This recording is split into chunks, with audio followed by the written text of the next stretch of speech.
ஆகாய் 1:13. அப்பொழுது கர்த்தருடைய தூதனாகிய ஆகாய் கர்த்தர் தூது அனுப்பிய வார்த்தையின்படி ஜனங்களை நோக்கி, நான் உங்களோட இருக்கிறேன் என்று சொல்லுகிறார். ரொம்ப சிம்பிள். நமக்கு ஆசீர்வாதத்தை வாங்கணும்னா சிம்பிள் மேட்டர், சின்ன காரியம்தான். ஹல்லேலூயா. நீங்க ஆண்டவரோடு செய்து கொடுத்த உடன்படிக்கையில சரியா இருங்க.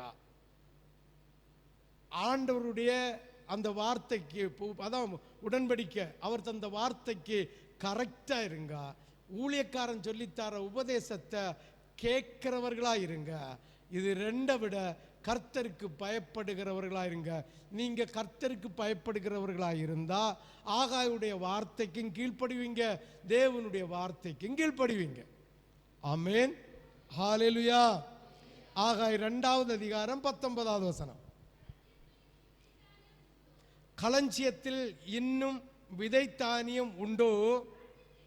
திராட்சை செடியும் அத்தி மரமும் மாதளம் செடியும் ஒலிவ மரமும் கனி கொடுக்கவில்லையே.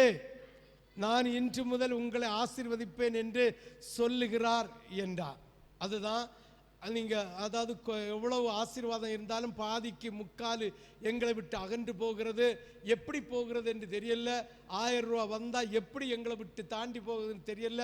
அந்த குழுக்கு இந்த பைசா எல்லாம் விருதே ஆகுது போகுது என்று சிந்தித்து கொண்டிருக்கிற நீங்க இந்த 12வது வசனத்தின்படி, 13வது வசனத்தின்படியும் 2வது அதிகாரம் இருந்தா 2வது அதிகாரம் 19வது வசனத்தின்படி அவர் சொல்லுகிறார், நான் உங்க கூட இருப்பேன் என்று சொல்லுகிறார்.